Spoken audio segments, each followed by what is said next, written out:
Welcome back to another weekly podcast, another episode of Football Focus Weekly. Different week, same result. Manchester United.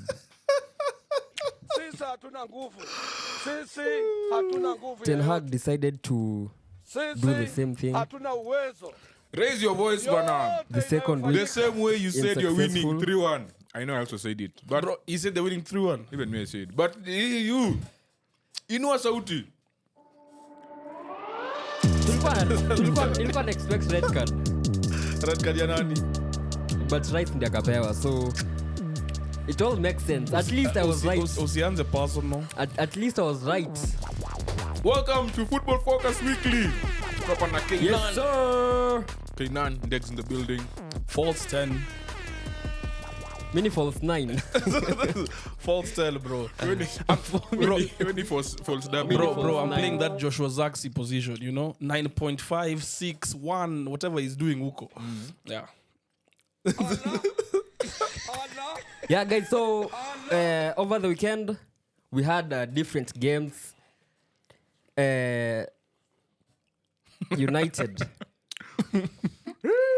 United were playing at home Hauna uwezo. to Liverpool. Hauna uwezo. What was your takeaway from that game? Mimi. Mr. James Ndege. Unaanza mimi? Yes, sir. Kwa nini?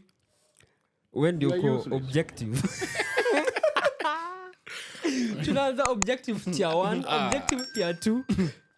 I have a lot to say on Ten Hag. A lot.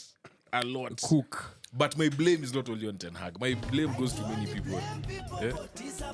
Why don't you just tell us good morning first? Producer.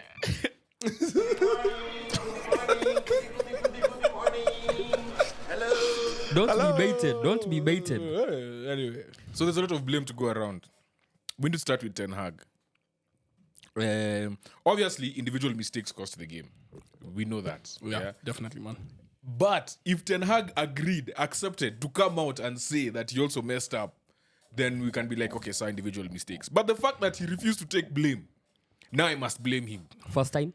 I must blame him. No, First time? it's not. No. You're not going to talk for me because no, that's not true. That's literally Ten Hag, but in Dutch. Yeah, he has to. And then every time he says, we'll stick to the plan. What plan? Like, Casemiro is being scapegoated yet again. This is not fair on the boy. As you guys saw, Casemiro's wife put up the post. Have you seen it? Yeah, I saw. With all the trophies. Casemiro is being scapegoated. I didn't see the FA Cups there. Casemiro, And the Carabao Casemiro is being scapegoated. And one big reason being scapegoated is Kobe Maino. We need to talk about Kobe Maino. I was about to We go have to there. talk about Yeah, Kobe we have to Maino talk because about Kobe Maino is, yes, he's young. He has room to grow. So we are not going to fault him for making mistakes. Everyone makes mistakes. But when he makes a mistake, you also have to say it's him. You can't just pull out Casemiro and then bring in, how old is that kid? He brought 18. on 18-year-old. Yeah. You know how disrespectful that is. But for me, it's not even the disrespectful part. It's just you have a very young and inexperienced double pivot against a Liverpool that's baying for blood. Yeah, because think about it. You start second half, Liverpool take the lead, like further, they enhance the lead. It becomes 3-0. I don't know if you guys remember, despite the commotion at Junction, like Salah almost scored again immediately after. Yeah. Right? In fact, he ignored passing to Jota. The blood just went to his head. Immediately after the restart, game. Yeah. they lost the ball again. They lost possession. So you're removing your most experienced component of somebody who may not be doing well, but you want to be like, okay, this guy can calm the team That was down. actually his debut. But that is a Ten Hag problem. Because I'm every not time, refusing. every time they start, why are the fullbacks bombing forward senselessly? This first goal that the replay is being shown, this first goal, Casemiro gives the ball away. But if you look around him, everyone is running forward. there's no no one is coverage. looking. Look who's defending on the back post. Bruno Bruno is defending at the back post. But then look, everyone has run forward. Like, why is everyone running forward and leaving Casemiro? Like, he has no passing lanes. It is up to you as the coach. Tell people have a passing lane. I was telling you before we shot this, when we were doing a pre-production meeting, that, what's his name? Pep Guardiola, from a few seasons ago, he did one of those shows, those Monday Night Football shows with Akina Karaga. Yeah. And the thing that he did was that he was talking about defensive transition. When we lose the ball, how do we turn into defense? And literally, because I watch so much NBA, that happens. In NBA, it's such a big deal It's a very because big deal. possessions, after 24 seconds, possessions changes like that. So there's so many possessions in a game. A team has about 110 maybe possessions in a game. if you look at the game as a whole, it started on 20 possessions, right? Yeah. If you look at Man City, it's probably like 6 or 7 big ones the other team will get because it's a counter. Yeah. But there's no transition because they controlled majority of the game. But then if you look at a game like... But actually, just to add on to that, somebody else that talks about defensive transitions is Jose. So he says the game is played in 4 steps, like defensive transition, attack and attacking transition. So you have to know when we lose the ball, how quickly can we transition into our best shape and defense, But you see, the moment you lose the ball... Yeah. Forget... Okay, so there's moments, right? Yeah. There's a moment where you lose the ball and then you go back into your shell. But there's that period before you go back to your shell and the moment you lose the ball, there's like a small period of like 3 seconds. Where is everyone? And that's what is... And that is what... Exactly. If you look at Pep's team, there's always 3 at the back and 2 in front. Mm-hmm. The inverted fullback thing is not a coincidence that once they lose the ball, everyone, that 5, is either a fullback, 2 centre-backs, and a defensive midfielder, minimum. And the fact that he plays 4 centre-backs is to cover that. Yeah. When we lose the ball, it's actually defenders defending. Yeah, it's like we have 4 defenders defending, not midfielders falling back. Now, when you come to United, when Casemiro lost the ball, ukiona tu Kobe Mainoo kwanza anahepa hivi mbele, ball iki, when these guys wanarudi nyuma. The 5 people who was responsible for turning back. Second goal, I think there were 6 people behind the ball. Yeah. So the ball didn't really... It was just a crazy finish. But even then, the 6 people were at the back, but they didn't know where to be. Yeah. So how is that not a coaching issue? It is a coaching issue actually. Because hata nilikuwa nakwambia, tungekuacha na Rice ama Rodri in that position. The structure haiwafavor, like the team system inafaa ku hide your weakness in a way, right? But sasa sisi, on the other hand, ni ina to expose, ina hide strengths, ina later out weakness. So you have to play to... You're supposed to play to your strengths, but sisi we play to our weakness. For me... I don't know if that makes sense. What actually shocked me is that United set up to play to Liverpool's strengths. True. Like they allowed them to be very good in transition. This whole thing about Slot wanting the goalkeeper to go straight into the double pivot or out long, and that bombing forward of fullbacks was giving them all the time in the world. They were just playing through United. They literally set up just as Liverpool would have wished to be. And I contrast that to like a game last season when Arteta prepared for Liverpool at the Emirates in a way that was not really how Arsenal played, but because of how he knew Liverpool would come in, So everybody tight pressing, man-to-man marking. You could see even Gabriel stepping into the midfield to have his man when Jota would come in and people like that. Lakini sasa mi swali yangu ni msofanya nini training? Because as he's a sticking coach, to the plan, bro. as your coach, He's sticking to kazi the yako plan. ni kutraini team during the whole season Achana hata training. to Like, prepare for... you can see even fans are seeing what he can't see. Like hizi ni shida zenye zimekuwa zikihappen from the first game ever we played under Ten Hag versus Brighton, we lost. Do you think he's not seeing them? It's just stubbornness. No, just being obstinate, Just bro. being... Yeah, he's just like, it's my way and I'm not going to change. And that stuff does not work in the Premier League. That thing of old school Barcelona, we will play our style. It'll be beautiful even if you're being hammered. And you soak in 8 goals. It's like, no, bro, you have to be practical. Yeah, and be pragmatic. Yeah, be pragmatic, bro. Makofi. I mean, somebody I think Kenan asked me, like, okay, why didn't Ugarte play? Ugate's been on holiday since Copa America, which they went out in, I think, the semi-final, to Colombia. So he's been on holiday the Almost whole time. 2 months He's now. not played. I think he's barely trained because of this whole transfer saga. Of course, he was in France, so Olympics was going on. Nobody was training or doing anything. Yeah. So like, why isn't he capable of even making the match day squad so that if you're having an issue with Casemiro, Hakuna match day squad kama moja. Liverpool game. so You might as well have that 18-year-old. To be Collier. bro, Yeah, Collier. but see, Mazrui and Delete played the game 1. They came on Thursday by Friday opening kickoff. Mazrui came in Mazrui alicheza nini? left back. Alicheza nini? No, right back, Summer? sorry. Nothing. Hakuna mtu alicheza. Bro, but he came in soccer boots to the transfer, bro. He just walked out of the medical but into he the didn't pitch. do anything. He didn't do anything. So if you play a tournament, Yeah. you have to have time. You have to recover, yeah, then recover, start yeah. training. Sasa see, that's even more bad. Juu at least this guy alikuwa anacheza. Tuseme Nani, alitumia Mazrui? Copa Ugarte Copa America kama pre-season. mazuri venye Copa America was the end of last season. sasa ndio Si nasema pre-season. unaitumia hiyo kaa pre-season Awezi. juu hata mazuri ya kucheza pre-season literally didn't play. But Ugarte, season iliisha wakaenda straight Copa America. Yeah. Then you took the 2 week off. Yeah. Then you go into pre-season. So you can't say Copa America was pre-season. But he didn't. When his break was after. He didn't do any preseason. Who? Ugarte has not played football since Copa. See, that's my point. Yeah. See, he's been resting. Yeah. Which means whatever he does now is pre-season. Yeah. So you can't say that Copa America like on a pre-season. But still 4 weeks off. But still angekuwa tu hapo maybe ashtue aura from the bench like See, mulikuwa na Kolia. 18-year-old una make debut versus Liverpool where we are losing Yeah, 2-0 just think at about home. that, bro. Like, You are 18. No one even knows it's disrespectful. I don't even care about respect if you're going to try and win, bro. 18, Liverpool at home. The fans are booing you. Like, your own fans are booing you before halftime. No, it's very disrespectful to Casemiro. And the person you bring in to take the heat. Casemiro is being He's an disrespected. 18-year-old. Kobe Maino is in that England squad because Casemiro is taking all the heat. No, I am Kobe here to Maino is defend there Casemiro. because I can't believe I'm defending he Casemiro. has a No, I little know, bit of La Posa and he can pass maybe. And he's English. Yeah. I was talking about Kobe Maino. Kobe Maino has to be one of the, I don't say the worst, that is reaching. But if I'm the opposing coach and I'm planning for United, I will just target him over and over again. Defensive transition Aiko. Like he doesn't know how to defend his position jokes back. yet. But These you know, are things he can- but the weird thing is that he started for United initially as a 6. Yeah. But now the hype made them push him forward to play as an 8. An 8. No, but what's funny was then Because he was he was press resistant 6. Yeah, yeah, but his So I best don't get games it. were with Amrabat. for sure. Yeah. Yeah. So Because of Ten the Hag cover. was trying to protect him. Yeah. He was protecting Kobe Maino but by putting Amrabat. Haram Rabat. Yeah. But then now, because Casemiro is experienced and is old, he's like, no, let's leave him at the back. If he gets criticism, he can handle it. Yeah. It's not fair. Like, it's actually not fair. Because that's how managers deal with. That is why they call an experienced player. When people come and say, oh, this guy can't play or whatever, you experience enough to To take rise it. and be Yeah. like, yo, me, Yeah, I'll take I'll it. take it, yeah. But now Ten Hag is taking it too far.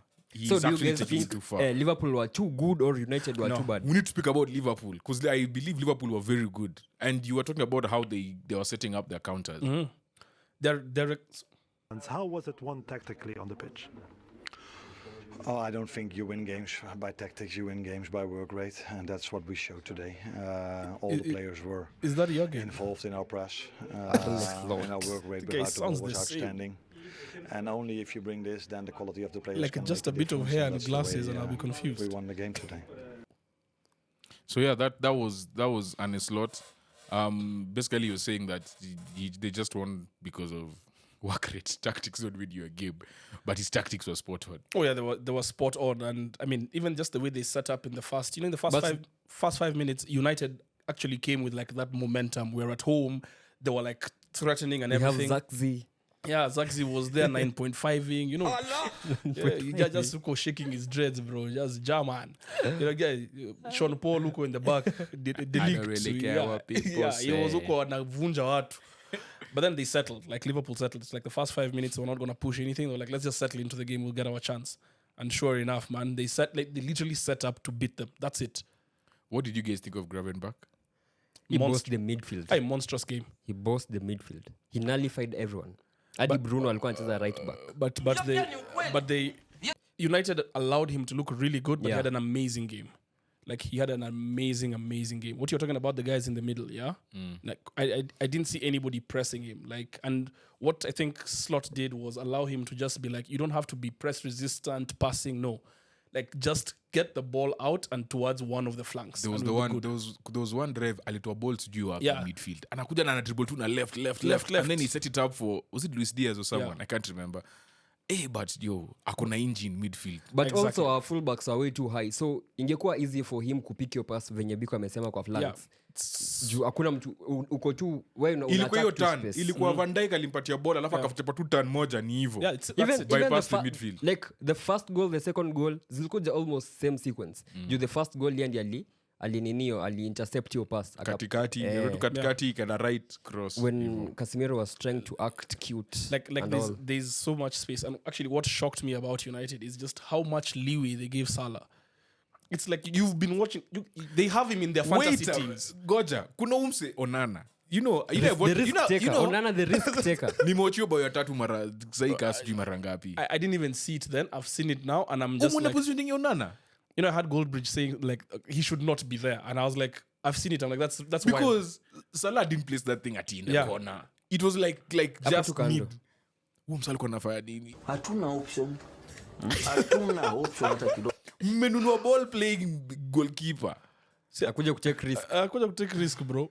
You don't have the structure for a ball playing. Now this is where Actually, for anyone, the guy would have been better. Let's just say. this is where Ten Hag comes Okay, in. let's not also have revisionism. No. No, it's true. They though. needed a shot stopper. Yeah, in we this need a game, shot- they needed a shot stopper. Okay, in Not this in game. this game, even since we signed Onana, hajafanya Because- chenye tulimsign kufanya asiwe ball They playing. don't have the structure of a ball playing goalkeeper. The best thing they can work with right now. What I don't get is a why shot they stopper. allowed him to just leave. They could have just kept him. Who? Wages.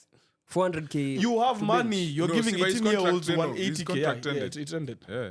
Just But- renew him 1 year. 400K Anyway, what I'm on the saying bench. is, okay, let me not say You know, the okay, guy, he but spent a shot stopper. he spent a year on holiday and he's still more highly rated than Onana. And on saved a FC 25. penalty. He saved a penalty. Yesterday, I he saw had that. how many 7 saves or Yeah, something? 7 saves in one game. First of all, it's hilarious that he saved a penalty when not at United. Remember that Europa final? He considered He 11 conceded 11 penalties and then missed and his. missed his. And it's you know, it is what it is. Now that the guy has left, I can see he was a great goalkeeper. Oh, Nah, he was always a great Was. goalkeeper. Now he's a really Second good. to Neuer. Anyway, yeah. All I can say Arsenal is, got a red card, which I think was deserved. But still, as a football tumeruka Emanu hivyo. yeah, You're looking to share pain, eh? Just looking to the share. red card was Sawa. deserved, but Show ni yako hatuwezi fanya kitu. as a football fan, Uh-huh. nadhani consistency must be there. Pedro did the same thing in the first half, got away with it. Rice did the same thing in the second half, got booked. So, kama fan wa Arsenal, Biko, what can you say about the red Yeah, card? let Biko start because me have a rant. Amazed because how inconsistent decisions can be. It's In the disgracia. first half, there are 2 incidents, nothing happens. And then in a no critical area, the ball hits Declan Hill. He turns around. He doesn't see the play coming, he touches the ball. By law, he can make that call. But by law, then he needs to make the next call, which is red card. So we play 10 against 10. So this is what amazed me. It's at this level, it's honestly amazing. Okay, let me just start by saying there is no way Veltman hits that ball if Rice is not there, the way he has swung his foot. Anybody who's ever kicked a ball that's round, even oval, anything, even a basketball, no way he's kicking the ball. He's trying to kick Rice, yeah? Out of frustration. He's not kicking the ball. So let's just remove that out of the equation. 2, where the ball is and where the supposed foul was, yeah?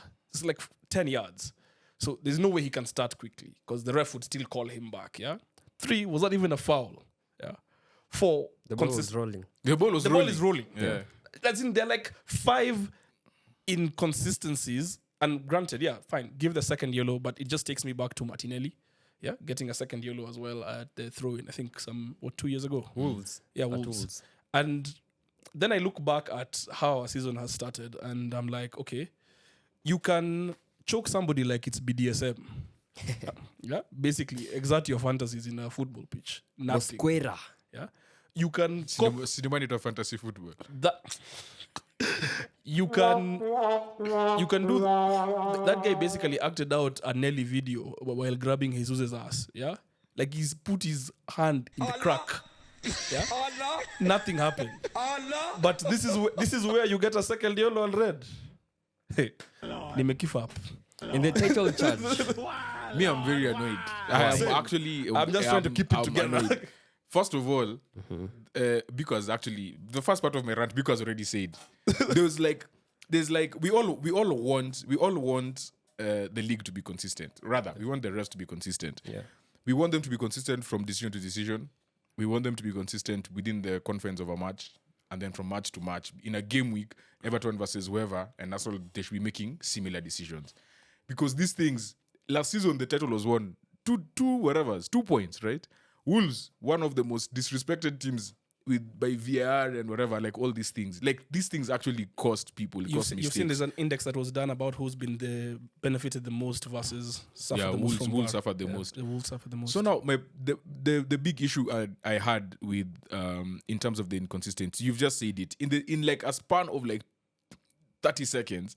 There's like so many things, and I've had people's arguments. People have said that the ref needs to be subjective in the game. Yeah.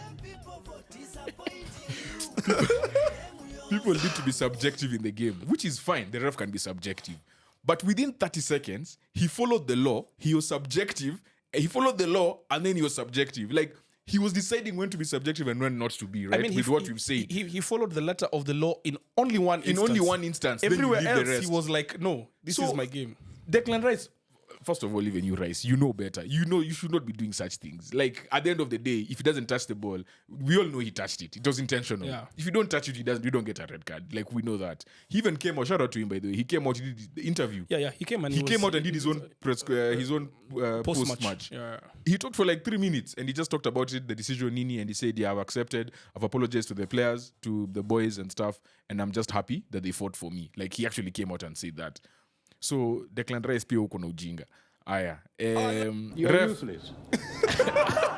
No, Ref. Chris Kavanagh ako na ujinga mob pia yeye. Like it makes sense. But I cannot blame Chris Kavanagh and not blame his boss. The rest of his team. No, the rest of his team As well, yeah. because they're the ones to call VR. Remember there was the ball came and hit Nani's hand in the first half. Yeah. The volley that they don't even go and check in VR. It hit Veltman. Veltman. It was They Veltman don't even again. check in VR. The Joao Pedro one, where it's supposed to be a clear and obvious yellow. Because if you're going to look numbers, right? When Pedro kicks the ball, only the Arsenal goalkeeper is in front of him. When Rice kicks the ball, it's the other 19 players are behind him. So how is that an advantage? If we're actually going by the law, so you're going by the letter of the law, how is that dealing an advantage? And then third of all,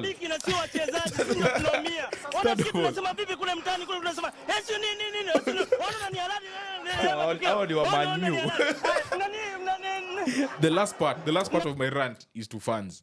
Arsenal fans were classier than this. You should not be coming at Chris Kavanagh and dissing his family and whatever. Like, I get it. It's a bad decision, right? The only reason why I'm saying this is because we have a podcast called Town Danny, and we do local football. And one of our biggest issues has been players are not being given like wakishindwa game hata hawezi toka kwa study wanaenda kubobiwa nini refs nowadays wanagongwa hadi game ikiendelea. Si ana change anaenda by the time ningekuwa pitch ashaka vitu kwa gari ako ready kutoka ndio game ikiisha ikienda vibaya ni kuisha like you don't know where his things are because now these fans go and lock the referee's room.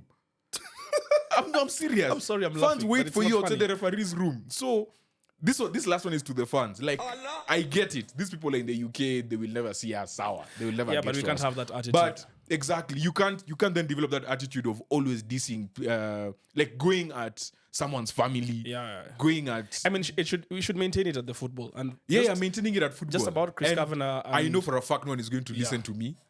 But the fact that we're in a position where we also influence local football, I feel like it's important to point it out. to even just have that ethos because, like, for me, I was pissed off on Saturday for sure. Yeah, but when I think about somebody like Howard Webb, Chris Kavanagh, Howard Webb, sorry, and Chris Kavanagh, they're doing the thing I've seen a lot in La Liga, Anthony Taylor, where the ref makes the game about him. Yeah, he's now the talking main point in the game. Main character syndrome. And if you actually look at the incident with Rice again, as you're talking about the assistants and the systems, why wasn't there a VAR check for violent conduct? Even if we were going to say he's been cleared, think about it. That was actually a reason for a VAR check because you've kicked the life out of somebody. Yeah, and you're like, yo, this is something that VAR is supposed to be checking. So now, this is where I feel like rugby iko na advantage kubwa sana over ball. You see, commentator alikuwa amesema, because you know commentator can overhear what the guys are talking about. The only thing they had was Nani being kicked, Declan Rice being kicked. Yeah. When they saw that Rice kicked the ball fast, they stopped checking the kick. But in rugby, what happens is, it doesn't matter what happened. We will go back even if it's 4 plays to find out why you hit that guy on the head. And if it's a foul, you will get your yellow. We'll continue with where we've left off there. But we're going to come back and give you a yellow card. And yellow card in rugby is 10 minutes. So those are some of the... And that's why I'm saying that, like, even if they were going to look into it, they should see that this guy knocks the ball towards Rice first. It hits him because Rice is walking away. He doesn't knock the ball towards him. There's no ball to move. Yeah, but he knocks it towards him. It hits him. He sees it there. He does a dumb thing. He knocks it, and then he gets kicked. He was just being smart. So why not look at the entire sequence? And that's why you have VAR, right? And I'm still an advocate. Refs should be announcing to the stadium, Just like bro, like just like rugby. I know, it but happened for Olympics. yeah, Olympics, those are under 23s. bro. You're not going to do it. No. When Bro. Bruno comes shouting at you, you think they'll put it on the mic? No. That's fine. You know, people are shouting at you, and guys are told move away. And then when the ref is going to VAR or whenever it is, the ref can find a place to stand. You see the way they show us replays on the screen. Just tell us. I am saying this because of 1, 2, 3, 4. Wait, Biko, you've watched a rugby game and a football game. Yeah. Do you think a ref can go to a corner and he's left by players? I mean, And then these days in the Premier League, if you smile at the ref, you got a yellow card. Skia, It's like you're vibing. Imagine You just smile at him. Oh, I feel threatened. Imagine Wanyama ako hapa anakuja anasema anguka nayo, anasema nyuma ya mic. Wasawavia hata wajua anamaanisha nini? Mse mwingine kutoka Mosquera anakuja kutoka sijui wapi, anakuja anasema pendeho kitu kama hiyo. Mwingine anakuja anaongea you can't censor them. Like football has a problem in the sense of, you know, rugby, you're not allowed to, if you're not the captain, you're not allowed to talk to the ref. And if you talk to the ref, it's an automatic Football yellow. has introduced something like that. That's why I think yesterday kuna mtu wa Manu alipata yellow juu ya kuongelesha ref.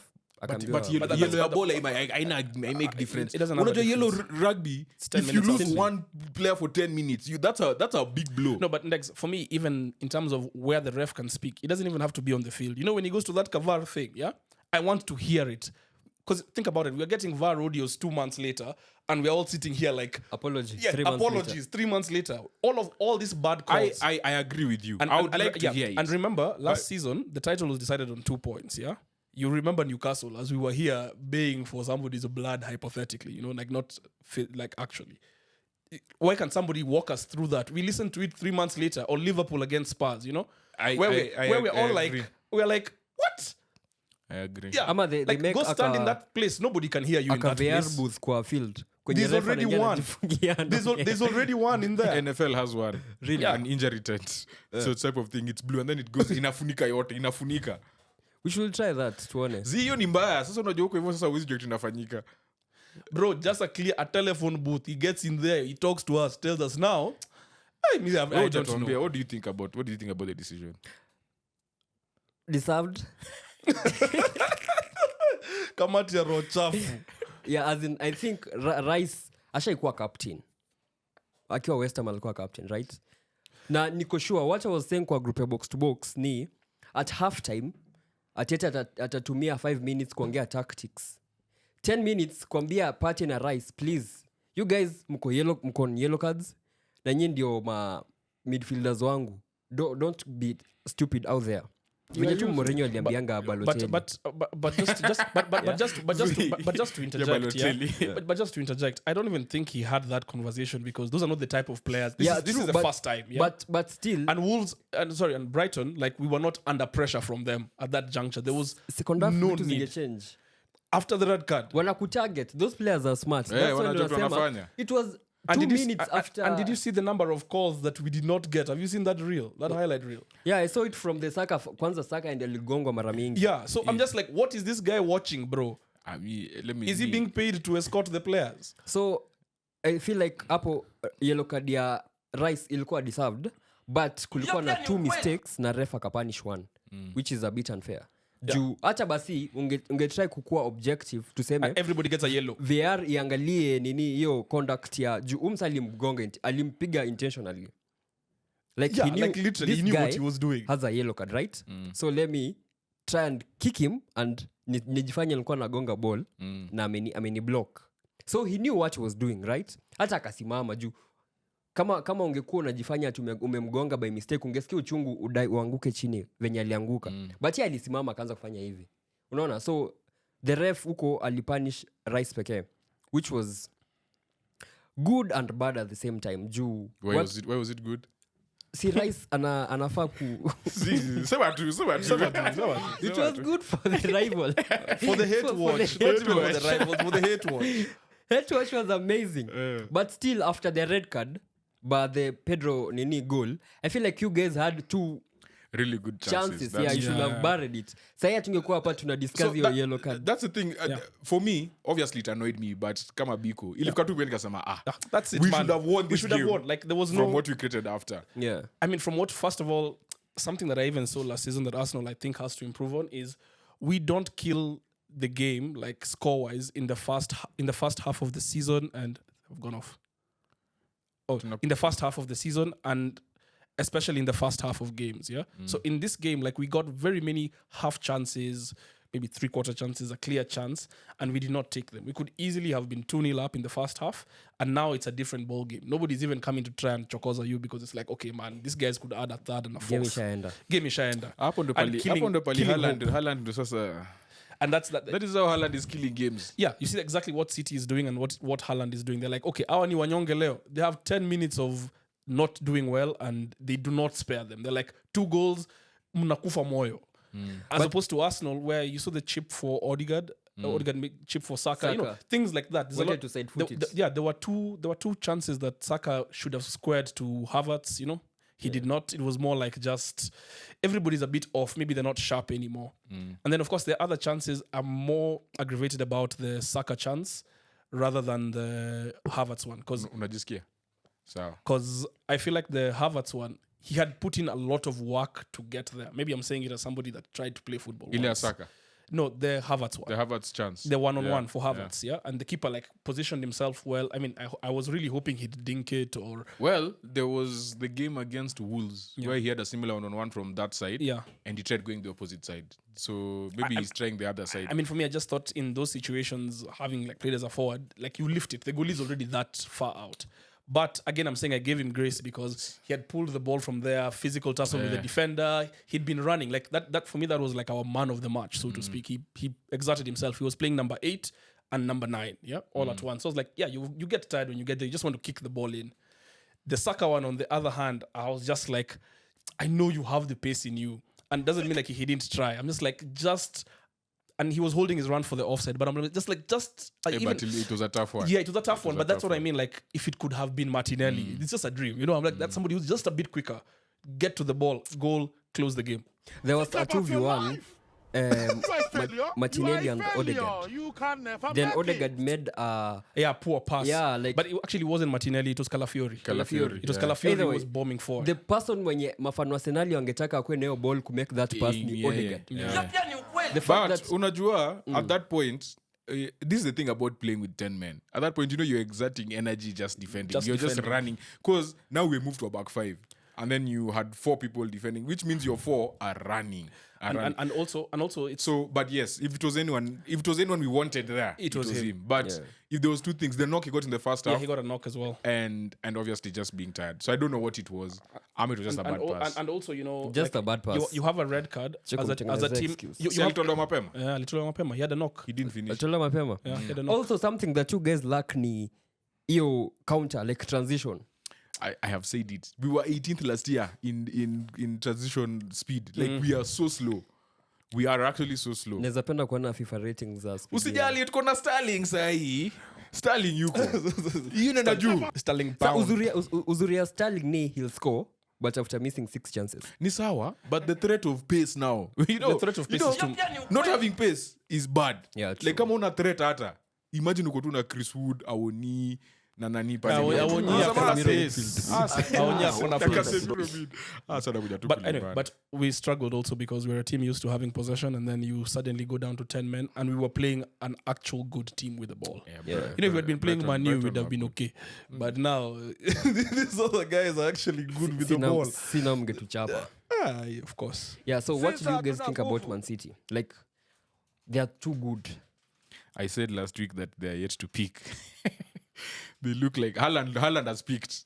The rest of the team hasn't, and that's all they need right now. But it's true, because if you think about it, Haaland has been on holiday the whole holidays. You know, nilikwambia FPL wakiwa watu wacheza Euro. Exactly. But Odegaard amekuleta down na hizo points. Najua, lakini saa nitamwacha tu. Anyway, stress. Yeah. Mbona Lopetegui ya kuanzisha kina Todibo au watu wenye amesign? Sisi walisainiwa the week. Walisainiwa before game but week 2. Still. By say Unaanzishaje game ya Man City? wamecheza game zingine Ndeg said that Suchek is being played before the transfer window so that his value goes up. Anaenda kuchujua na nataki. Lakini si ulisema huu number 40 wenyewe anaitwa nani? Mbona nasoji na Kitobi? Todibo. Na Tobi wa Mani. Tobi Collier. Sasa so you Collier, see you said the same thing. Why is he being played and he's just a young kid? Same with those people. Why? They're not young. Why should he play those people and they haven't played with the team? Fulkrug. Fulkrug is Fulkrug came on and did something. Fulkrug anangoja final ya Euros. Asha retire. Anangoja final ya Euros. Asha retire from Nini club football. No, but you don't play Fulkrug against Man City, bro. Yeah. But who will stop City? Pace. Even the only chances, way a West Ham team, what is the biggest strength against Man City? but you know I saw they were actually quite wasteful with some chances. Yeah, It's true. A couple of ones. But as we've just said, Our friend Moha. as we've just said less than 5 seconds ago, threat of pace is better than not having pace. That's true. Even if they don't do anything, if And I of course, know this and guy, of course the threat of Antonio. imagine hata Mudrik, even Mudrik who doesn't score, if you just leave him on one with your defender, already in your head you're seeing those highlights and alikuwa anafunga Shakhtar, unasema It's not possible. There's a time City haikuwa na winger kwa field after Haaland scored actually hata before walitoa Doku wakatoa na Grealish wakakuwa na 5 midfielders for total control time yenye walianza kukimbishwa. Na imagine they were performing like that without Rodri, Foden, Walker. No, dude, but we actually need to give respect to Kovacic. Kovacic has actually been putting in a shift. He's been putting in a proper shift. And remember they brought Gundo he's back. Even shocked me. And it's the quickness of mind. There's one pass where it was a 50-50. Then he just went and then did ile movie ya Zidane. Chacha ashapata bonus anga. Then I was like, who's that playing in midfield? When I saw it was Kovacic, I was shocked. Plus, he's a very good career. I think his mind moves very quickly. But you see, that's actually the reason that Pep signed him, Mateus Nunes, because he's moving away from the positional players and to more ball carriers and dribblers. So the guys who are in the 99th percentile for dribbling, for ball carrying, are Kovacic, Nunes when he was signed. And there's one more guy he brought in as well. Even Doku in terms of dribbling and Savio. It's just going for dribblers so that you can maintain some level of control. Makofi. So, nakubali league imeenda. We focus on Champions League. Nini? Arsenal. Wetushamaliza Man City? Like kuna kitu ya kuangalia tena. Watu wa Man U wanakuanga na uchungu. Si nani? Unanijaribu? Nani? Sijui. Atujongelelea Haaland. Sasa ndio maana nimeuliza kuna njia ya kumstop. Oh, definitely. Three games, 7 goals. Definitely, but you know the thing for me is what I like about him is just how efficient he's in front of goal. He is being, despite City not running at full speed, which is what is scared. That guy had scored 2 goals after 7 touches. And that's efficiency. And because think about it, like, no, bro, that's not efficiency. No. That's more than efficiency. No, but he did miss some chances. Like I've just seen Bernardo tipping the ball to him, and he heads over. That was one of the 7. No. There's one. The header was one of the 7. Header was one of the 7. It was one of the 7 touches. Imagine. So he has quality touches. It's quality touches. And what's impressing me is he's actually shooting from outside the box. Yeah, and scoring. Did I tell you guys this in pre-season? Yeah, when I changed my mind. When I told you I'm not having Haaland this season, then I watched him against Chelsea in pre-season. Nikasema hapana. Msana anabaka midfield kuchukua ball. Yeah. Yeah. So, and then the third goal is one that shocked me. Like City actually scored a goal in transition in a game that they're dominating. They did a 5-minute spell and it was your game. Done for 96-4. Zini West Ham. Possession. Ilikuwa West Ham. Yeah. There was a period in the second half. Possession was 96-4. In your time. West Ham wako anashika ball. But uzuri ya Haaland ni around December, January he'll get injured. Yeah, ankles zake ziko nje. He can't be that height, that size. Something is going to give kidogo. Yeah, ankle yake itapatikana. Alafu unajua this is all Champions League games ni nani? Hadi January, yeah. Game ni nani? And inafika January. Yeah, till January. And the last game. Adi Feb. Do you guys feel the last group game? League. Yeah. Group game in Adi Feb. Zindio. Yeah. Oh my lord. Do you guys feel like they are going to feel the absence of Julian Alvarez, especially of course once the niggles begin, because 100%. that guy won them the league last year. Yeah. That guy is not even the just Champions League. That guy is not just a sub. He's not a sub. He's 10. not a sub. He was not. I mean, he was not just a Haaland sub. Sub, yeah. He was also an 8. He was He was KDB a sub, 10. yeah. He was like A he was winger. subbing everyone. Yeah. That guy was actually, and he played the most minutes of any City player. Yeah. Yeah, he played the most minutes, and he played the most minutes, I think, even for everything else, because there's a time he left and went to Copa and then played Olympics. Yeah. But he said he wasn't given the crucial games. Like Yeah, he was never the starter. Umsacha ujinga. Umsacha games zote. aliboeka but you jua know- kwanza no, game he- ya United when No, we he was- annihilated, Zote. ashamed, beat them. Aye. No, I think it's also because of that he never got the position he wanted, so to speak. Lakini even him, where was he going to play ahead of Haaland? 9.5 kama Zaxi. He's a World Cup winner, bro. He's Haaland. In fact, I feel like there's no one Pep has bent over backwards for in his career than Like that guy. Haaland. No, Alvarez. Because Haaland. normally it's a straight swap. Like if Haaland is injured, tunaingisha Alvarez. When Haaland came back from injury, Alvarez was still starting. Look at hivyo But Pep, it's because he was also covering for KDB. Pep bro. wasn't that That's what I'm serious saying. for Pep has not- going for Haaland. When? Like Pep ana history poa na kuwork na out and out strikers. He preferred watu kama Zaxi, No, Gabriel Jesus. kwani Lewandowski ni light post. Hiyo sasa ni venye Kia. aliopata Alimpata wapi? Eh. Yeah, but still. at Barca alitoa Zlatan. No, but Zlatan was a unique case. It was the president who wanted to see Zlatan. Yeah, but still He had- as in, he had- hana, he had- hana, He had David Villa, bro. He had he Eto'o. converted him to something different. He had Eto'o. He had Henry. Henry kwanza said there's a game he scored na Pep akamtoa. Yeah, but you see, that's the system he was playing then, bro. That's the same system I think. I mean, Principles are kind of the same. He had Aguero, bro. As When in, he what- liked it, they can't replace him, and then they replaced him with Haaland. Of course, bro. Even me, I'd say we cannot replace him. But he's Did the you see- person we can't replace is Maxos, but we'll get there. No, it's not. No. You're not going to Top talk for scorer, me bana. because- How no, will that's Man U not true. survive? But the goal difference yenu ni ngapi sahi? Negative 10.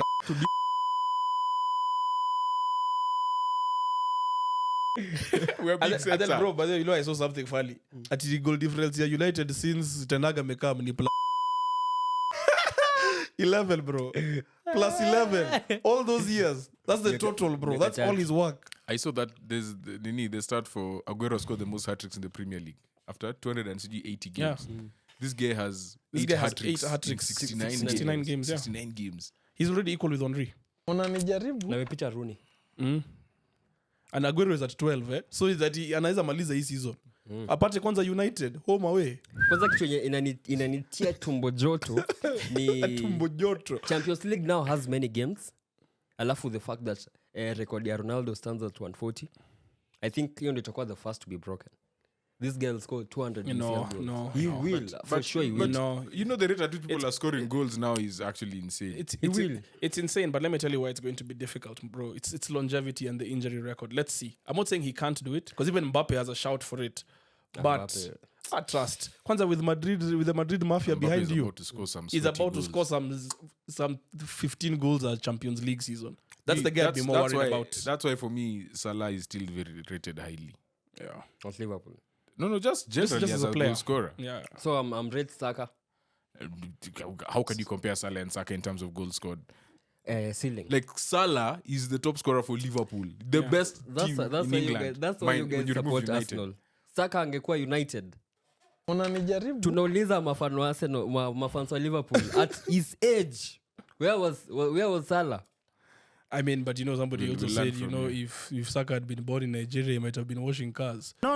It's not. No. You're not going to So, talk for me I mean, because no, like, there's that's also not that true. context. Like, this guy had to emigrate as a footballer, you know? Yeah, so, like, you also have to kind of put that argument in. Zizi, Umsa anasema tu atisio tujui kukuka fans wa Man U. Fans wa Fans wa Man U Man U regardless. wanachocha anything and Atatafuta- everything. atatafuta. Kama sahii tukimuuliza who's better between Zaxi na Haaland. Zaxi. Let me tell you, you know how you know a United fan? He cannot cause a United player's elite team. Ask him who his goalies. FPL. Just ask him who his goalies. Just ask him. Unadhani kuna ora FPL. Imagine, bro, you know your team is shipping goals. Hiyo You team just yako- find a guy, Dallo, Mazrui. Jina ya timu yako ya FPL ni Kenan FC. si take risks. Tutokele baadaye but tunafikiria tu tuta take risks. You need a goalkeeper who can check risks. Anyway, so Chelsea back to default settings. Chelsea is the most. Why argue when you can just wait? Neg told me this last week. Last season, they had won 5-0, 6-0 against Everton. Did you see Jackie? Yeah, he's scoring a tap in from a foot away. I was like, what are you doing? Kwanza, you almost missed Hata it. ukiwa army kuna different. Kuna sniper kutoka mbali na kuna mso wa shotgun karibu. Close range. Bro. Kwanza, Bado, you he's almost accurate. missed it. But last week you said Chelsea last season, they won 6-0 versus Everton. Then everybody was like, we are back. Waka lose the following 2 games. Right? It's not right those things they are Sahi doing. wakapiga 26, West Ham, 7. wakapiga It's an unacceptable thing which we need to regulate. Sahi they won 6 versus Wolves. Then Chelsea fans were like, we are back. They came to the comments now. Ati, They really care to they really dribble, came in comments. rochafu, rombaya. But now you predict what happens. Why are you upset? Then they went away to Servette.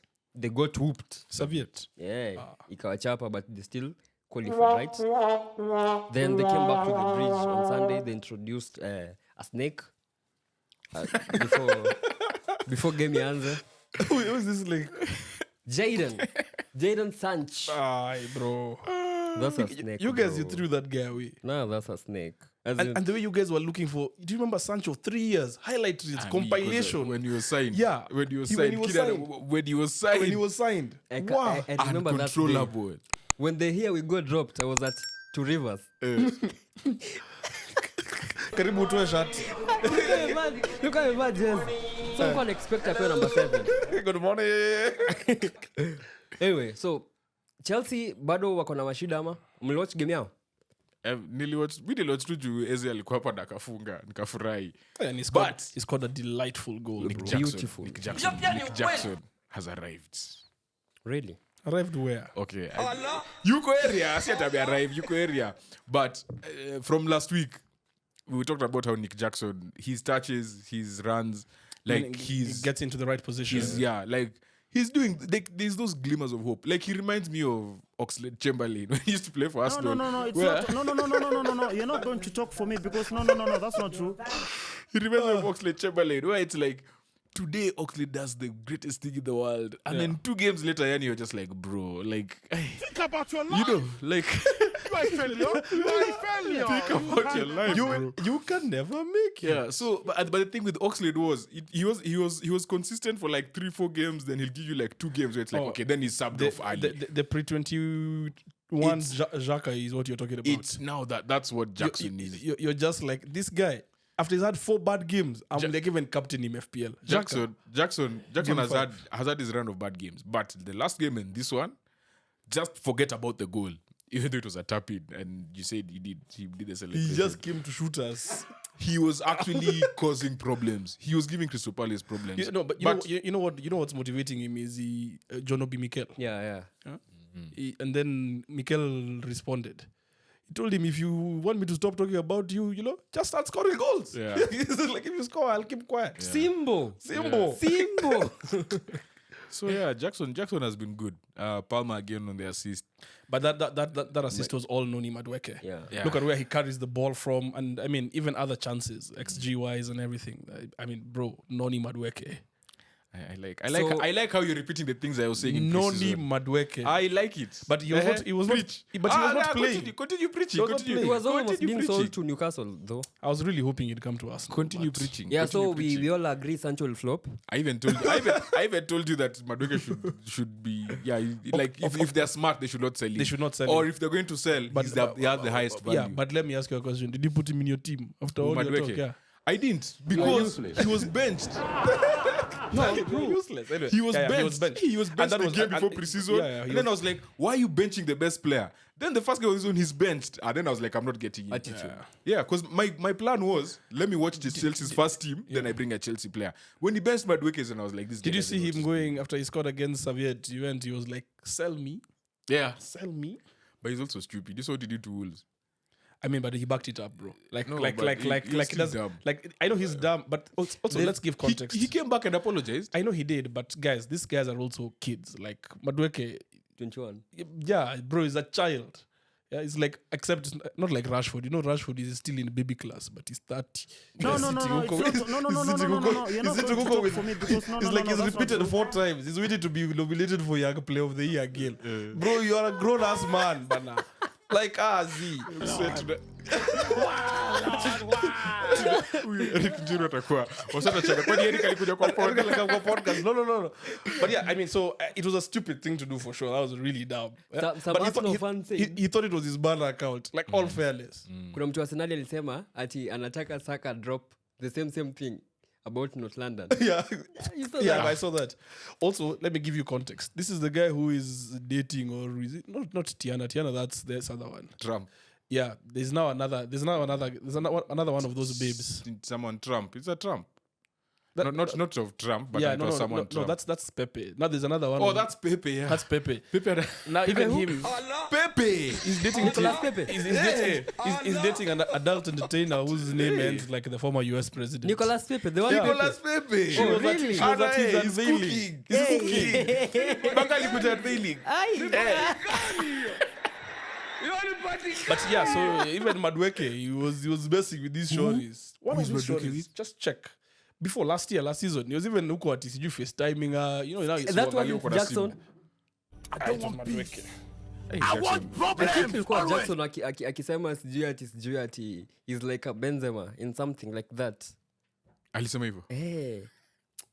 Mzee kwa serious. But Jackson is yeah. Chelsea looked okay. But Crystal Palace, I'm still worried. I'm worried about them losing Anderson. Maybe I think it might have been Jackson anyway. Yeah, He's young. I'm worried about them losing Anderson. Who? But to where? Turkey or where else? No, Anderson went Fulham. Oh, yeah, But- he went to Fulham. Yeah, but the biggest gleam of hope in this team, Ketia. Adam Wharton. He's coming to United. I'm really praying for That guy. I'm really praying for him to just come to Arsenal when Jorginho leaves. Now again. you That see, guy. that's I how said- that's how Toby Collier plays. You're not going to talk for I me said because no, I said that's two not players true. to watch. I said Wharton, who else? From Palace. No, just generally in football. Oh, Wharton, Rogers. I found another one. Yeah. Everton. Ikbeunam, that one they got from that they got from Aston Villa. Yeah. That tall black guy. Yeah. And Jakub Minte. Those, Let me- those let guys me are add baller. one I for mean, you. It is good. Yeah. Toby Collier. First of all, why didn't United sign Fadi Kadiagoglu? Kadiolu. Yeah. He's I don't know actually. But maybe they want to get him. They want to spend 120 for him after Brighton give him the 1 year stamp. Maybe they want to. Okay, the two weaknesses with Kadiolu are Ariel. injury record and aerial ability. Yeah. Because now he's going to be playing a lot of left back. You can see now Bruno is defending left back. or Actually, right what back for we these wanted guys. to sign was a left back who can play Right back. at left centre back. These guys, you nobody said players who can play left back and right back. Like Martinez. And then when they play And left Dallo. back, we get shocked. And Dalo. So we were going for someone from Feyenoord, sijui jina yake, na Hermoso. But Hermoso age profile The one who was at Atleti. sahi ako sijui Bologna. Yeah, why didn't you guys bring back Haram Rabat? He'll do anything for the team, bro. He'll cook us at Fenerbahce. No, but I can't wait to watch Kadiolu. There's another kid who Kadiolu, Brighton signed, who apparently is very highly rated Riley. in. No, Ruta. I think it's Ruta. Yeah, it's Or Ruta. Ruta from Leeds. Actually, I saw Leeds sold all the He's first 11. very highly rated, like in Germany, because he's German. Yeah. Yeah. Like he's one of those kids who are really, really, like generationally in terms of all the way from age group coming up. Like he's just been a star. So I'm very curious to watch And him. somebody else I really want to see is Ivan Ferguson. I don't get the story. He's injured. I know, but like, I think is he back to training now? Yeah. And it's just like he's had a whole year off, so we've forgotten him. But Yeah. the few times he plays, I'm like, He was almost signing for United. That Ferguson guy. Those are those players who once they go to a big club is Yeah, when you see the holes in their the game. holes in their game, yeah. But until then, before they go to the big club, they have the chance to become even better players before they make those big moves. So it's good for him not to make that big move yet, and then you see how. I think we should sign Adingra now that Jakub Minte is starting. Wait, who should sign Adingra? United. You guys are not tired of wingers. We need to replace our wonder kid. Because you know, if Chelsea finish outside top 14, you will get Sancho You get back. Sancho back. Yeah, what kind of clause is that? Top 14. Basically, if Chelsea are in a relegation battle, he comes back. Yeah. But when he comes back, he won't sign the contract. Ataenda for free. But then who? So I think that was a bad. Who made the top 14 close? Like, does it Ashworth. make sense? Yeah, it does. Because No, for United it does, but for Chelsea, does it make does sense? it make sense? no, it doesn't. Kwanza, where is he even going to play? You might as well just say if he doesn't play a number of games, that's easier. Just say 20 games. If he doesn't play 20 games, So I the know, higher they finish, the higher they pay. But you know, you're going to have that situation of like, what's this? When Griezmann was loaned to Atleti first. Wanangoja dakika 60 Bro, wanamtoa. that guy, he would never start a game. 62. no. You do appearances. You don't do time.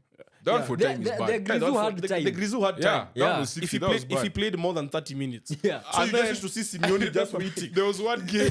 There was one game where someone got injured. Then they added 17 minutes. Yeah, in 17 minutes, you could just see them fuming. Also, Ali Jam. Only Zhao. Then at that time, Akira Laporta just like, let her check. Let her check.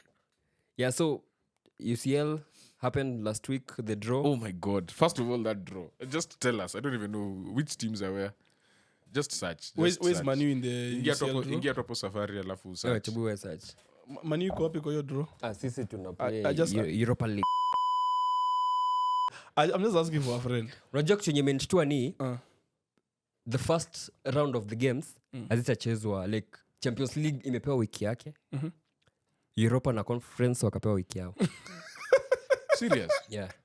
But that makes sense in terms of money. So finally, at least mtacheza Tuesday. Like the first week tutacheza Tuesday. At least mtacheza Tuesday, usikie Yeah. kadidhi kidogo. Alafu nyinyi mtacheza Thursday. Haina shida. Tunajua kwenye tunacheza. Away to No, home, PSG.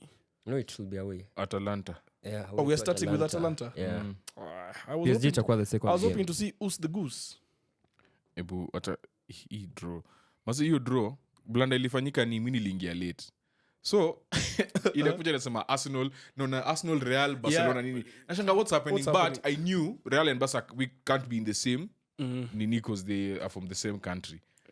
But now I'm looking at the But draw. you can do You can't play teams from the same country. You can't play teams from your own home country, and you can't play teams from your own home country in the group stage. Yeah, you can't, but you can play a team from two teams from the same country. Yeah. Different ones, that you can. Na kuna home and away. Home and away. Mtanyoroshwa huko Girona, Atalanta mtapata draw. Unaona hizi timu zenye watu mnaona mtachapwa. Hii Atalanta imenyoroshwa na Inter. Nyinyi ni kama mtujui mnatusikianga. Tuone draw yote ama certain teams. Na certain teams too. Nani nataka kusikia draw ya Man U? Tuna face Fenerbahce. Hatuna option. Fred Mourinho na You know Fred scored a hat-trick. Eh? Mourinho. the same day we sold McTominay. Yeah, Fred scored a hat-trick. Fred scored a hat-trick. Can you believe it? Alafu pia we are facing Ten Hag's former team FC 20. Mtaua. The boy knows what he's doing. Watatupinya. And don't worry, bro. All's well that ends well.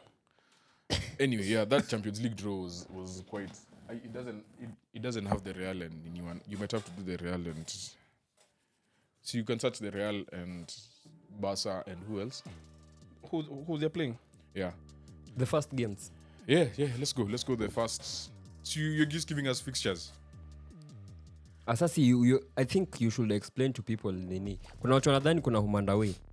Home and away. Alafu kuna two extra games. Just quick is that you play four games at home, 4 games away, but it's not a group anymore. You don't play like if there's 8 teams, it's not the same 8 teams playing each other. So like Arsenal will play 8 teams, and then Liverpool will play another 8 teams, not necessarily the same 8 teams. So sahi Actually, 7 teams. goal 7 difference. teams, rather. Goal difference will be crucial. Goal difference will be crucial, and then also where you finish in the overall group is key because see you can get a bye basically. Yeah. A bye in NFL is you just get the One first round off. 1 to 8 direct qualification. direct qualification. So 1 to 8 get a bye, and then the rest 9 play to 24 nini. again. 9 to 24 is a lot, bro. That's like a whole round of 16. Yeah. And then once it ends, another round of 16. So anyway, yeah. Acha niangalie nini live score ndio kuna hizo nini already. Oh, anyway, so I have the Champions League fixtures. Yeah, please. It's just on Google. So first you'll have Juve PSV.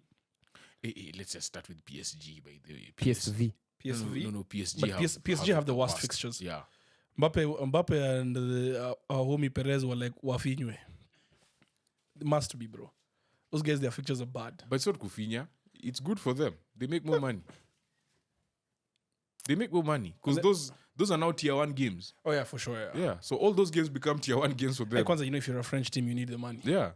So technically, they're making more money. Juve, PSV Eindhoven, and then you have Young Boys and Aston Villa in Switzerland. Then you have Madrid and Stuttgart in Madrid. Then Bayern and Dinamo Zagreb. Then you have Sporting, and I think this is Lille. Then you have Milan and Liverpool in Milan. Then you have Bologna and Shakhtar. Milan wako chini. Bologna and Shakhtar Donetsk. And then Sparta and RB Salzburg. And then PSG Girona in France. Then Club Brugge, Dortmund. Oh, that's on the second day, yeah. Then you have Celtic. Wait, these ones going to go first days or what? Yeah, all of them. Because 7 teams now teams. are 30. We have 36 teams.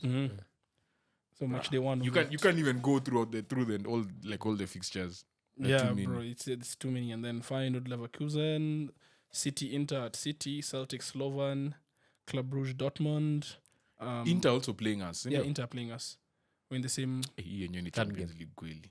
Then Brest and Sturm Graz. I don't know who those guys are. Sturm Graz. From Austria. And then Atlanta and Arsenal in Italy. And then On Thursday. Sisitiza at that point on Thursday. It's on a Thursday? Yeah. You play on a Thursday, then on Sunday you face it. Why is it on a Thursday? It's actually on a Thursday. Why is it on a Thursday?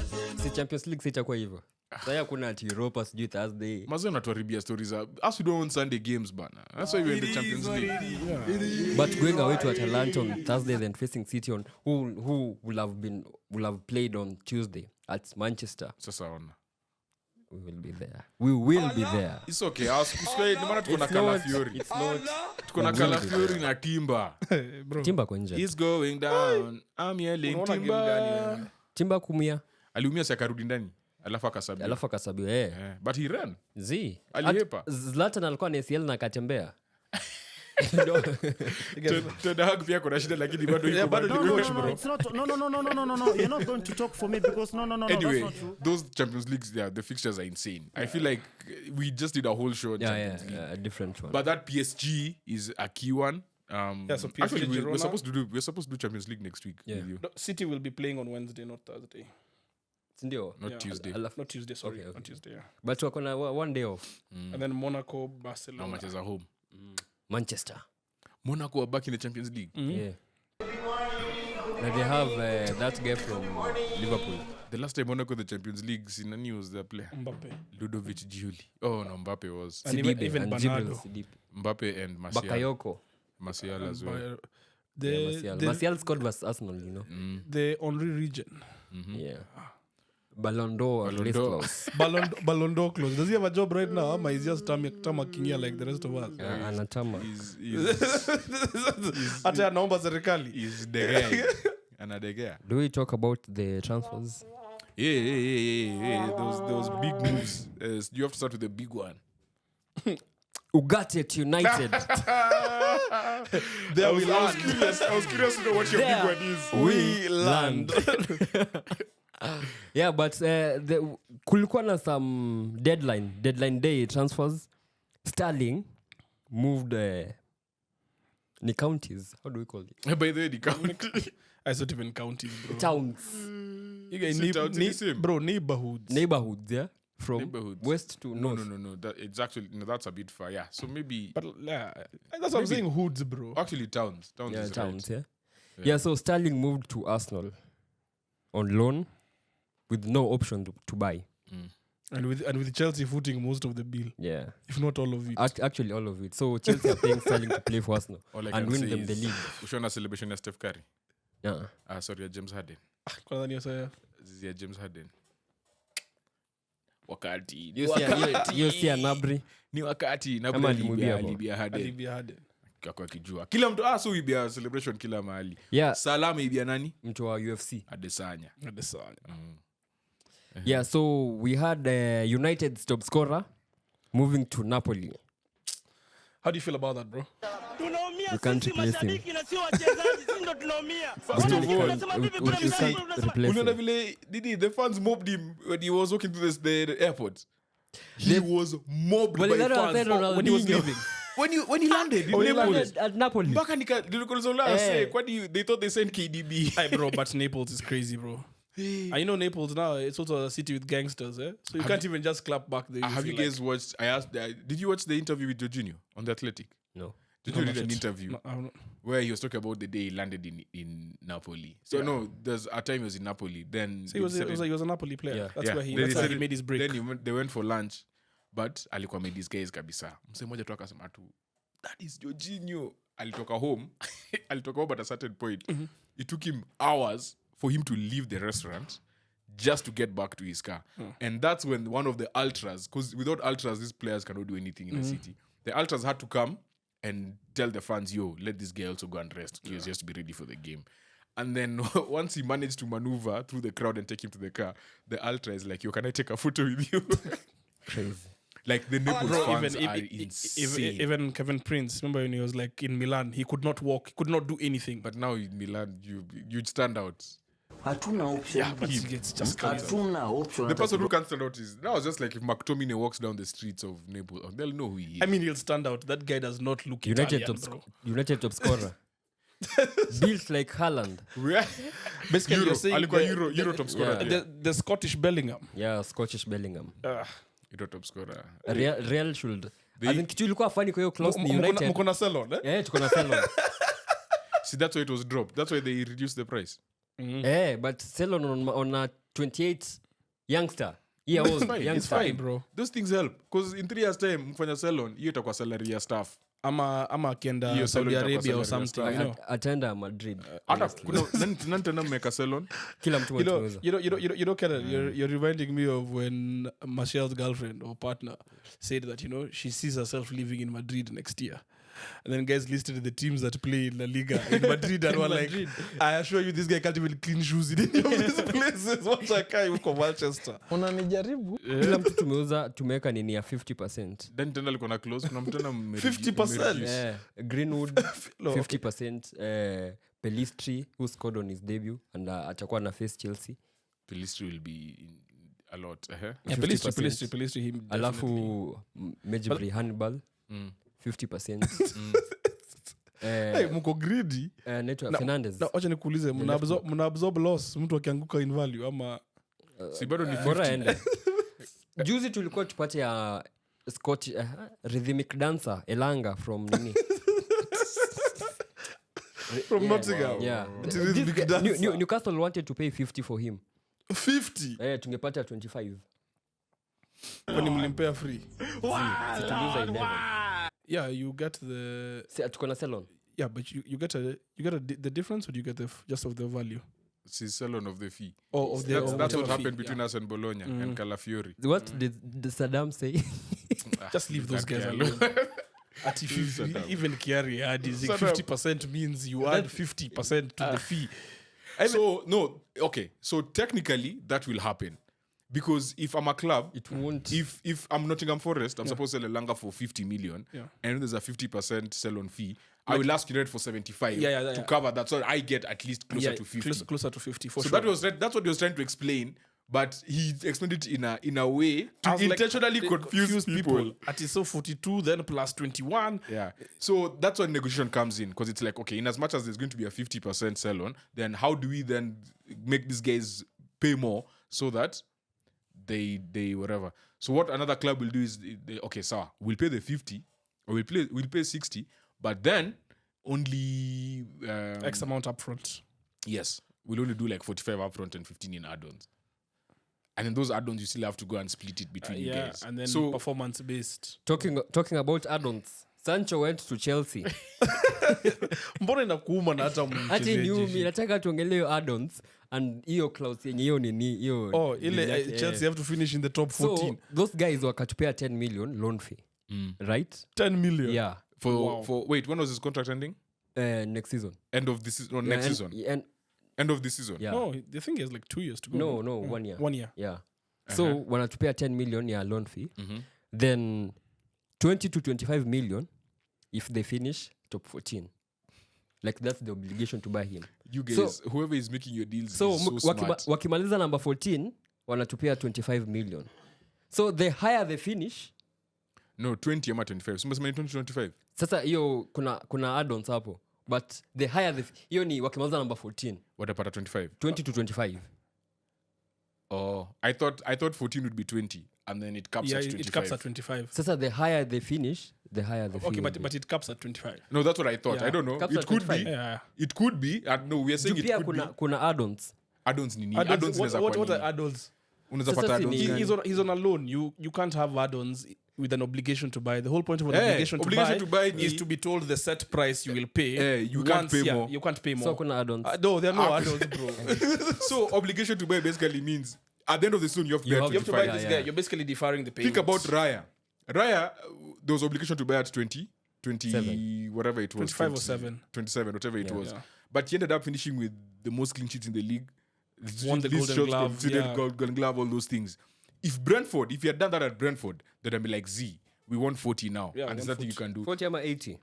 Yeah, even if 80. it's United coming But to you buy. see, because you've already signed obligation to buy, Brentford now are like, wow, this guy is actually Apa way to more live, value yeah. than Exactly.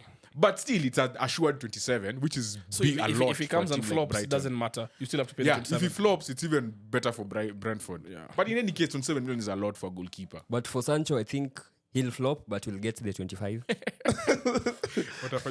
But kitu inanibamba ni wages. Alikuwa on 350k a week.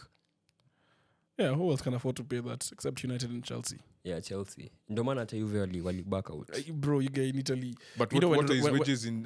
No, but we don't know what his wages are going to 350 still. 350. Those Wacha guys- negotiate after Asham buys us. Let me tell you. be. No, but I'm leaping 350. Atulipi shit. Chelsea na Let me lipa. tell you one thing I've learned about footballers, especially in England. They are not taking a pay cut. They will wait that contract out.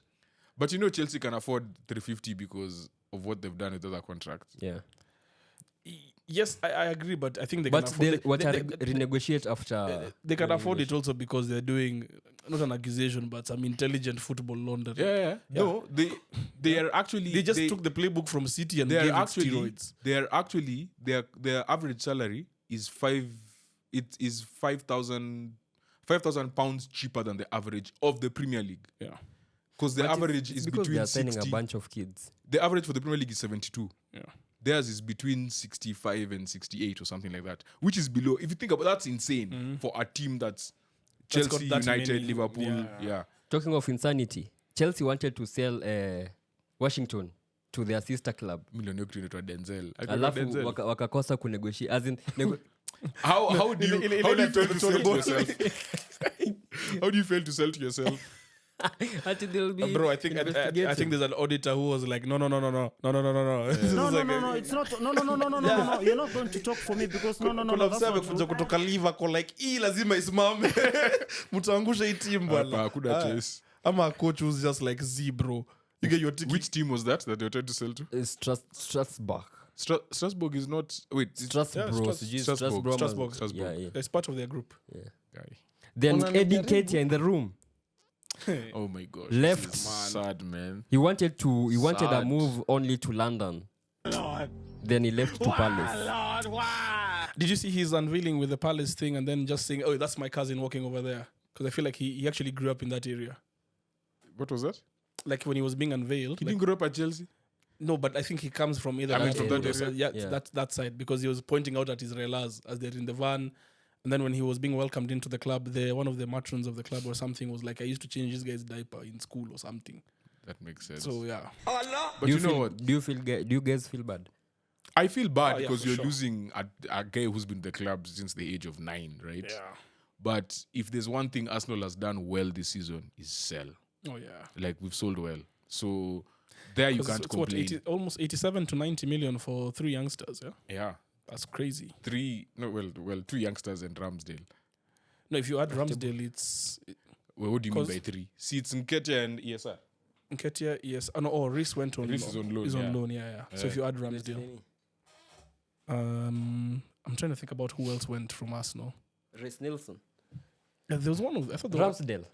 So, I thought one. no, we need to give... Sorry. I was adding Balogun last season just in terms of what he's Yeah. been making from the young players. Yeah. Because even he went First for. of all, that was one of the best Best, sales. yeah. Because no one has even heard of him. After saying he had more goals than Messi. He went to in Monaco, Liga. right? Have you heard of him? No, but you know the weird thing So is he'll score the season- against you guys. No, that guy played for a contract and then Yeah. he 'Cause you got, and then he went to play for USA and he was like, I'm set for life. Because you know the season before he was just behind Harry Kane in the guys who would drop in, like strikers who drop in to the 10 role to receive and link and play. So yeah, Nketiah, it was sad to see him go, but there was one thing that I'm also seeing with our squad is, bro, if you feel like there's another place where it's greener pastures, it's fine, you can It go. won't stand in your But way. the fact that we've been able to develop him to a point where he can be sold for 30M, like that's it's decent. It's decent. It's good value back. It's all profit. Bro, it's so. great money. We bought Ozil for 5 more than that. I mean, the times have changed, but it's still good Yeah. value for a player. So that was good value. ESR as well was good value, even though I feel like it was undervalued. But I also feel But those like are our emotions. when Fulham were going to negotiate, they'll be Yeah. like, okay, this guy has never been fit. Yeah. So you really can't argue He hasn't that. played much. Si hivyo ndio vile anaenda kunegotiate, mkienda kunegotiate kwa nini?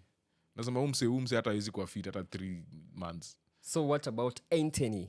Anthony hajaitwa kama new basi je hiyo negotiation. Salary, bro. That is where the problem Sasa comes hizo in ndio at shida. United. Kupatia salary wazimu, because no one can afford. No one and can you afford. see, me as a footballer, think about it. If I'm 28 years old and I have a 3-year contract like Sterling, 29, 3 more years on 350. That was going to secure me for life. That's Yes, the 5. security I want as a footballer. Jackson actually. Sorry, not even as a extended that footballer, just as a professional, a working professional, yeah, as someone in the workforce. Gonna If hustle. I can be offered 300k a week for the next 3 years, then after 1 year, the team is like, no, we want you to go. I'm not going to sacrifice that 300k a week. You either buy out my contract, Which is what or I'm United not had to going. do even with Wan-Bissaka. Yeah. But you see, Sterling has that professional pride, and we forget that guy has won 4 Premier Leagues. We already know how hard it is to win even one. Actually, bro, The- you know, he's the highest scoring Englishman in the Champions League. Or at least was at some point. Yeah. So the fact that akona pride, pia na pride ya me, I'm not finished, I'm not washed. There's no way. And he wants his place back in England for the World Cup. He wants his place, and he was offered to do 650 in he refused. 650 650 a to week. Saudi. To Saudi, he refused. Talking of Saudi, Ivan Toney moved to Al Ahly. That one was always going to happen. I, Last season, I hope he knows there's no one ex-bet or other things like that. anajaribu kurecover do ilienda Yeah, bro. bro. I hear he's gone from 40k a week to 400. Umesikia nini? Umesikia jina ya Tony? Ebu look for his full name. Scroll tu kutoka chini. Swipe tu huko chini uende kwa safari. Nani? Alio Tizana? No, that's a different Ayo ni Alali, bro. Alalia. Wewe ni kama umetu confuse Wewe wewe. bwana. Eh? Hey, this United game is the only thing being shown on reason. Bana. Ivan, Eh? Benjamin, Eh? Elijah, Eh? Tony, I bet. I bet. Exactly. that thing killed me. I was like, you can't make this one up. You actually can't make it up. So yeah, he had to. That was a no-brainer. Brentford from last year, Thomas Frank alikuwa anasema umsa anaishia. Anaishia. He was saying it in many ways, but we all know what you're saying. All like it was just a surprise. He's been as trying well. to sell him for so And then long. he has not even been in a match the squad this Yeah. season. Like the guy was going. Bill Gilmour moved to Napoli. Mi sijui Napoli wanafanya nini. Frank Wana- Onyeka moved to Brentford too. Augsburg. No, can we Augsburg. just talk about our friend Victor Osimhen? Who's moving to Galatasaray. That was linked directly to Tony's. I know, but like I saw a tweet that kind of got me thinking. It's like, okay, you know, you had a player who you made a release clause for 110 million, yeah? You're already paying 220,000 euros a week. Why would you ostracize him less than a year later? Like, They messed up. They fired Nani. When they fired, what's his name? Spalletti. Spalletti. That's when they messed up. Did they fire him or he just left? They say he left. Most of those jobs, bro. They say he left. They say he left. But the thing is, think about the negative PR. If you then tell the fans, we have fired this guy, yet he has just won you the Scudetto after how many years? How many years, yeah. So even if he was fired, we'll never know. But long story is, Osimhen really thrived under his system. Then you remove him. He really annoyed many players. That owner is known to be very stupid. The smartest thing he did was to sell Koulibaly to Chelsea. Yeah. But at you 40 billion. Yeah. United wanted to pay 60 the season before. But umse anameskila kitu. And then last year they brought who? Who was the manager last year? Napoli. And then this year you signed Conte. can you see the the regression? It's like Man City, Pep atoke leo, and then they go and sign Mourinho next season. Ten Hag. Where it's like completely different. The way they play is different. The way those players are used to playing is like... I just don't get it. And one of the things that made me feel vindicated about the transfer market was the fact that, when Napoli was just thumping with that 110 million, and they were like, bro, we're not We'll get selling, it. and Teams we'll get want, it. forwards. And then teams just came and were like, but this is a must. Yeah, but Yeah, you guys see, just said, sorry. you also maintain that value by playing well. When you change to this manager, last year Napoli was so bad. Yeah. They broke all the records for previous winner, winner, not yeah. to do something. They kept on breaking that record, and it was unsustainable. You actually can't. I mean, they took his number before he was sold. They've given it to Lukaku. They're styling him. Yeah, they're styling him, bro. Neato. No, but you see, the owner said he's never playing for the team again. Really? Hey. So and then this Saudi team, Al Ali shrewd. Al Ali had agreed personal terms with him, and then a few hours later agreed personal terms with Tony, yeah. knowing the deadline is coming. So if one doesn't work, we go to the other. Then apparently Napoli. Now this is where the owner comes in. Yeah. Napoli had agreed. Al Ali had agreed with Napoli the terms. I've listened to this on the Athletics podcast. I'm just promoting them for no reason. Yeah, bro, but it's fantastic. So they had agreed a deal on that agreed on Napoli selling Osimhen at a certain fee and add-ons and all of those things. Within a few hours, this same owner started introducing clauses without telling them. So when they sent the draft, for the transfer, Al Ahly are like, bro, this is not what we agreed upon. Things have changed. Unaona kama hiyo top 14 imeingishwa. 5% imekuwa 15% pa Ali. Alikuwa na change tu kila kitu. At some point Al Ahly were, that's why they really went for Tony. They need the process for Tony. So yeah, the Napoli So president. he's gone to Galatasaray for what? Loan. He went to Galatasaray because that's the only It's the only window that's still open. Yeah. them and Saudi Arabia are the only two that are open. But I was just thinking about, like, is it a loan? Is it A loan it has for to 1 be year. loan because those guys also don't have money. Yeah, that's what I was And wondering. Osimhen is desperate to leave. So at this point, it's like, okay, what's my easiest way to not being at Napoli, where I will actually play football and play the Champions League? Yeah. Because the other reason why Al Ahly refused to get him, Athletic. Another reason why they refused to get him is that he wanted his contract to have a clause that says that after a year he can go back to Europe, and they refused. They're like, we can't accept that. That's the same contract Al Hilal gave Mbappe. Vini. But Was you it see- Mbappe or Vini? No, it was Mbappe that they were telling, come and play for 1 year. Yeah, Mbappe they can give. They can 'cause give it's that. Mbappe. It's like But you see, they're trying to retain talent as well. They don't want people to just come and leave. Was Fabian Ruiz in the team that won the Scudetto? No, it was at PSG. it was at By that PSG at the point? time, yeah. Oh. Anyway, it's a combination of poor ownership. Would you take him at Arsenal in January or something like that? Yeah, I Yes. would. Because I think he's the missing link. No, you. Have you seen the way he's fighting? Let me talk. Have you seen- Let me talk. No. Let me talk. No. Let me talk. Yeah. I think what Arsenal misses right now, venye Bika alisema, ni someone like Haaland. Just finishing. Oh, sorry. I'm not really for that. Like, Right now, you're not for that. no, not in that sense. I just said, like, credit to City. They have Haaland and he's like ruthless and they work around that. I'm not really pro. We must get an outright number 9 first, especially if we do not address the other areas, which we have done.